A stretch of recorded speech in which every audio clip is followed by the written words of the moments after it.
Hello everyone, and welcome back to Evolve Channel, a space for mindset for growth and real conversations. Today we're going to talk about a very popular phrase you've probably heard many times before. A phrase that many people use as a reference to lead their lives based on that. And that phrase, my friends, it's fake it until you make it. Yep, that's right. It's catchy, sounds clever, but I don't know. I think it's one of the most misleading pieces of advice that anyone out there can give to anybody. And I'll tell you my reasons why. Faking it might get you short-term results, but it is a shaky foundation that can hold up over time. Instead, I believe in something more like face it until you make it. So let's unpack why faking it eventually fails, in my opinion. First things first. You might say, well, what's the problem with faking it? Well, here's the thing. When you do that, you're building on a false image. And maintaining a false image wears out. It is like carrying a heavy mass everywhere you go. Sooner or later, it slips, it cracks, or falls off completely. It is like when people overstate their abilities in a job interview, for example. Maybe they do land a job, but once they are in the job, the gaps in their skills starts to show. So instead of thriving, they are now in damage control mode, trying to protect that false image they've created. And that stress, my fellows, drains energy. Energy that could be used to get better at the things you are trying to fake. Another problem with it is that faking it will naturally set you up for imposter syndrome. You're constantly aware that the you people see is not the real you, and that gap between reality and perception may subsequently generate anxiety. Over time, it breaks trust, not just others trusting you, but you trust in yourself too. The bottom line here is that when you fake, you might gain some quick wins here and there, but you're pretty much gambling with your own credibility. And once credibility is damaged, my friends, it is really hard to get it back. On my second point, I'm gonna show you why facing it is a much better way to go.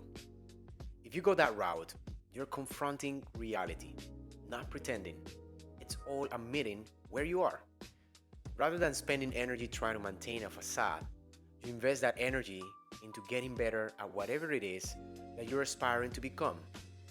Practice it, take feedback, and work on those areas you need to develop. Could you imagine building a house and you make all the walls out of cardboard and paint them all like brick? From far away, it might look like solid, but once a storm hits the house, it falls apart. So, facing your reality is like laying bricks. Sure, it will take longer to lay brick by brick in order to finish the house, but you can rest assured that when a storm hits, you have that peace of mind that the house will stand still, stand solid.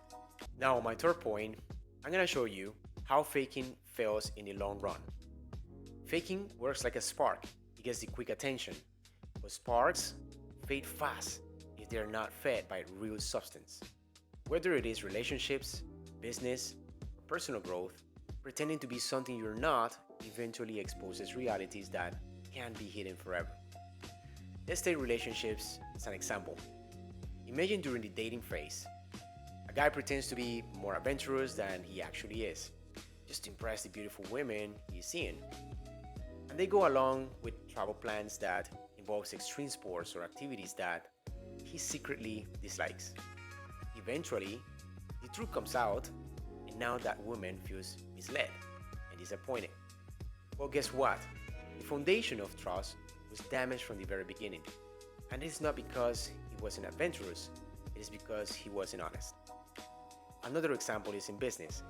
Faking can lead to overpromising and under-delivering. Let's take as an example a person who wants to win a contract with a new potential client, and he or she claims they can do everything that's being asked for that business request, when in reality they can't. But still, let's say they win the contract. A week or two goes by to present to the client, and when client reviews, he goes like, well, this is not what I expected, or at least this is not what you promised to deliver. So it ends up harming the contractor's reputation, losing the opportunity to do business again with that potential new client, and securing a lasting business relationship. In personal growth, faking keeps you stagnant. If you act like you already have it all together, you close yourself off from feedback, from mentorship, and the humility that real improvement requires.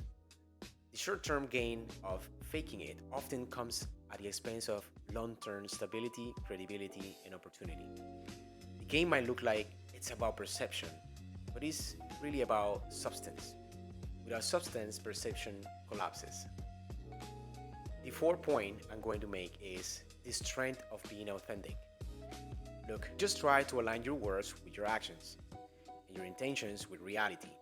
So when people interact with you, they can feel that they are getting the real version of you and not your performance. That's what over time builds trust.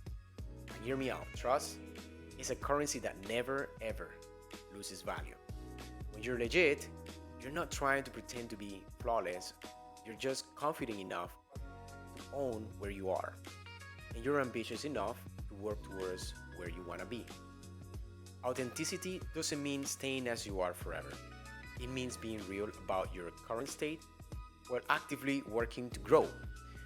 This balance is why authentic people often inspire others. They are relatable because they've been in the trenches, and they're motivating because they are moving forward. Being authentic also attracts the right opportunities.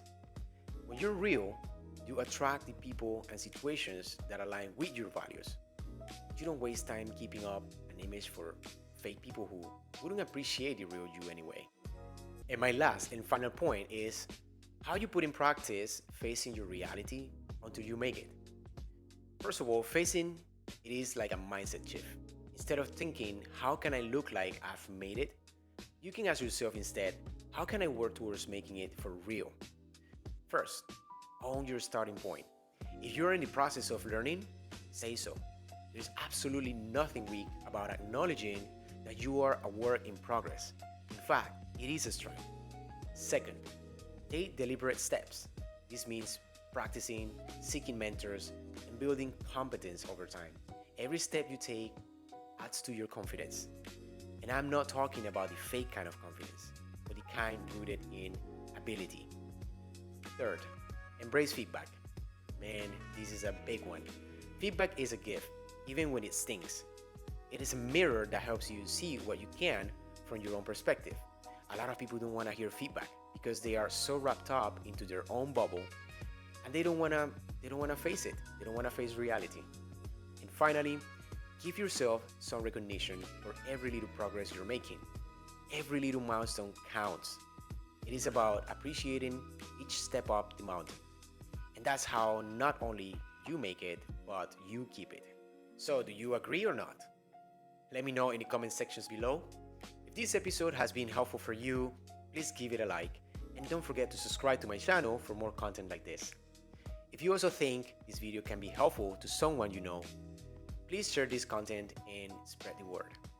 That will be very much appreciated. Once again, thanks for watching, and I'll see you in our next episode. Evoke!